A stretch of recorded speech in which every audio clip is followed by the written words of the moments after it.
more of a ground build, and perhaps just use the Spire to build some Scourge to deal with the Observers. It looks like Nara actually thinking about setting up a second expansion, and I think that's quite smart. In the last game, Nara didn't set up his second expansion until it was quite late, and yeah, also these Scourge, of course, are good against dealing with Corsairs, but not if Savior lets them die. No, actually, those Corsairs actually didn't manage to take out one of the Scourge, and now these other Corsair might be taken out by the Scourge. Also, we'll have to see how well Nara can escape with it, and Savior now with a lot of lurkers, but Nara with speed upgraded Zealots, and actually with an Observer, so he might be able to take out this Contain here. Attack going in from the front and from the back here with the Zealots, but it looks like Nara isn't going to be able to break through that Lurker line. Lurkers are just so effective against Zealots like that, especially in mass, and yeah, Nara not being able to break in with just Zealots. He really needs to get some Storm to deal with those Lurkers first, or some more Dragoons. And now Nara actually about to set up his second expansion. We'll see if he manages to hold it. This time Savior doesn't have the Mutalisks, which are going to reduce his mobility by a lot. And Savior now putting up his Queen's Nest, so he's going straight for Spire this time, for Hive. And of course, I don't think he's going to try repeating his Guardians again from last game. Guardians are quite vulnerable to a lot of counters that Protons can put up, such as Corsairs. Now Saviour's going to see that Nara is going for his second expansion there at the corner, at the 7 o'clock position.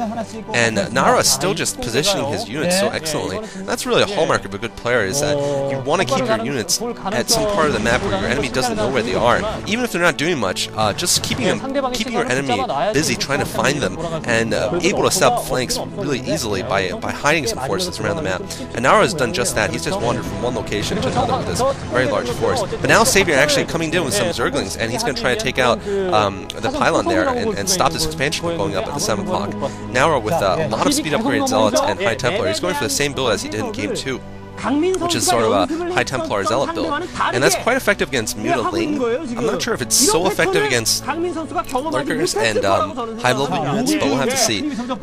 You might need some more some Dragoons, I think, to deal with a lot of Lurkers. In any case, now Savior taking down another Observer. Savior using those Scourge so well to take down Observers.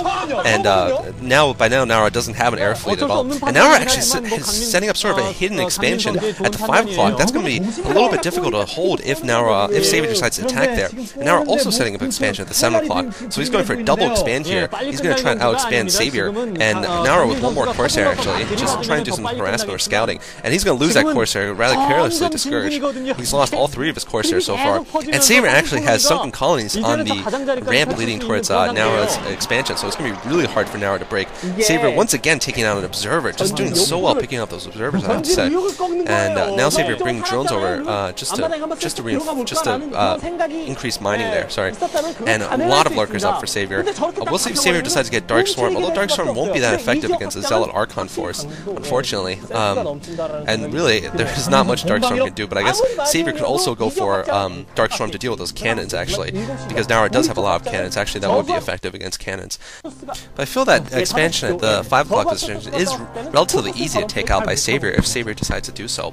Especially with all these Lurkers here. Savior now just continue to build Lurkers. I do feel that he should go for Dark Storm here, because it would help him a lot in dealing with those Photon Cannons, which are the only thing really stopping him from getting into Nara's expansion there. Nara has a lot of High Templar though, and Nara looks like he's going to try to defend his 2 new expansions at the 5 and the 7. Savior does know they're all there though, and Savior now probably will have Kraken soon, and Savior may decide to ignore both of them because, like I said, this map is quite hard to get around on, and it'll be a little difficult for those Zealots to get back if Savior decides to attack the expansion instead of attacking the new expansion, attacking the natural expansion. And it looks like Savior is getting a Greater Spire again! Savior going for a Greater Spire once again! My goodness, Savior really likes these Guardians this time, and like I said, Guardians are not that difficult to deal with by a late game Protoss, unless they're a complete surprise. In this game, I feel like it will be a complete surprise though, unfortunately. And Savior once again using that lurker trick to block the ramp there, prevent Nara from getting in a flank attack, and really just very clever by Savior, using the ramps to his maximum advantage. And in any case, Nara, yeah, it's not going to be able to spot these Mutalisks, I feel, until it's a little bit late, especially if Savior decides not to use them until he morphs them to Guardians, which is what I feel he will do. And that will be very, very devastating for Nara, actually, now that I think about it, because Nara has lost all of his Corsairs. Savior's done a really good job of preventing from building a Corsair fleet, and Nara has no idea this is coming. There's no way he can know this is coming, and he really needs to go for an attack now, which is maybe what he's doing at the natural expansion expansion. It'll come down to whether his attack can succeed, and the observer is showing that no new units are being built from the Stargate, so now we're really just going to have to rely on excellent storms. Last game he did have excellent storms, though, I have to say. In this game he's not as far behind as, well, he's ahead this game, I'd say, right now. So Naura might be able to deal with this quite well if his storms are just placed perfectly, like they were in last game. But in this game, though, there are more ridges, so it might be harder for the High Templar to get into range. And Savior actually loading up for a drop here. He's going to load up a crackling drop here. So a combined air paratrooper drop and a mass guardian attack here. And Naura is not going to know what hits him, what's hitting him. And Naura finally realizing it, putting up Stargates left and right, putting up a, yeah, he's going to need to deal. Savior doesn't care about those pylons. He's going right in for the main here. And Savior, Naura does get off one storm on a clump of guardians.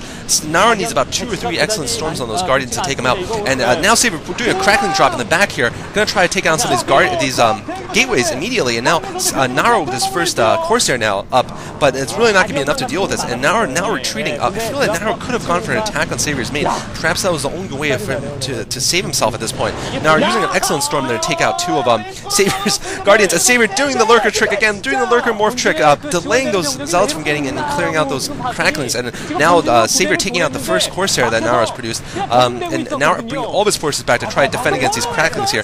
Looks like Naura did lose his Nexus and perhaps 1 or 2 gateways in the middle there. I'm not sure what happened to Savior's Guardians. Where are they? They're still in the corner over there. There's still about 5 or 6 Guardians there. And Naura, I think, is out of High Templar. He's converted a lot of them into Archons. And he's not going to have enough High Templar to deal with this. And now an attack going in from the front here. Savior going from just swarming Naura here. And even though Naura has a good economy, he really can't sustain these losses here of units and of production buildings. I don't know what Naura can do here. He's just not ready to deal with this unit combo. And still 2 Guardians left pounding away at the main here. And if he takes out a couple more gateways, Naura just not going to be able to defend. He's just not going to be able to produce enough units to defend. And Savior going for a lot of cracklings here. All these zealots are not useful against these Guardians at all. And really just 1 or 2 High Templar, I think, are the remaining defense that Naura has. And Naura has set up another expansion, but with all those expansions, Naura, you need to set up a lot of gateways, Naura. You really need to set up some gateways at those expansions to be able to fight back here, because minerals only won't, resources only won't let you win the game against a large army.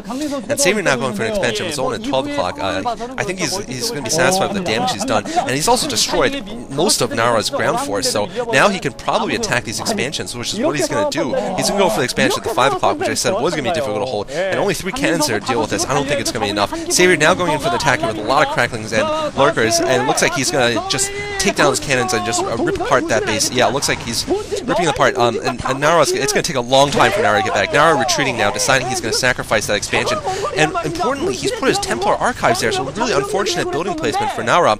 He's not going to be able to produce Templars once again because of the positioning there. And now Savior now putting those lurkers down. He's going to catch a couple probes in transition, not all of them, unfortunately. And in any case, I feel like that was unnecessary, putting the Templar archives there. He should have put it somewhere where he had a little more protection. It was a little safer for him to place. Now Naura is probing for any weakness in Savior's defense, but Savior has cleverly put up a lot of sunken colonies on that ridge there. Really is going to be able to prevent Naura from moving up that ramp. And now Naura going for his last hurrah. He's going for an attack. He needs to break through and cough at least 1 or 2 expansions to save himself in this game here.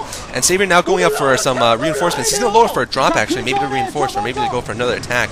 And Savior, of course, is well known, if you've seen some of my games, for knowing exactly when to go into the defense and exactly when to attack. Sometimes while the opponent's attacking, he will decide to go for an attack of his own, but it looks like this time he actually is going to drop some lurkers here and defend against this. All the zealots are going down here from Naura.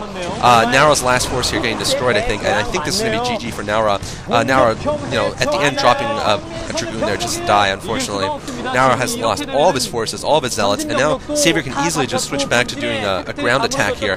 Now after doing a lot of damage with his Guardians. Oh, and Naura careless with his shuttle there, just really unfortunate. Savior's Scourge have just been dead on. And Savior has 2 Ultralisk Caverns, going for dual upgrades with Ultralisks. I think he can afford it at this point. Perhaps he's just trying to be funny. Going 2 Ultralisk Caverns there. And anyway, so Savior now going in for an attack at the natural expansion. He might not be able to win on this attack alone. No, actually he is. Naura just doesn't have anything left in his base. So Savior going for a surprise attack with Guardians this game, manages to catch Naura off guard without the right unit combination to deal with them. And then going in with ground forces to polish off Naura's bases. Savior has gotten his revenge. He's up 2-1, and this is going to go to Game 4, everyone. So Naura is actually now in a must-win situation. Hope you guys enjoyed this. Naura still with a very stoic sort of game face, and Savior, I think he's relieved. He said to himself, well, I lost Game 1 to the end game, but I still can hang in the beginning and the mid game. I'm still a champion, and he is looking a little bit tired actually. It is kind of a long series. In any case, next game coming up right now. Hope you guys are enjoying this, and if you get a chance, check out sc2g.com, and if you get a chance, leave some suggestions for me about what you want to see next. This is Cholera signing off.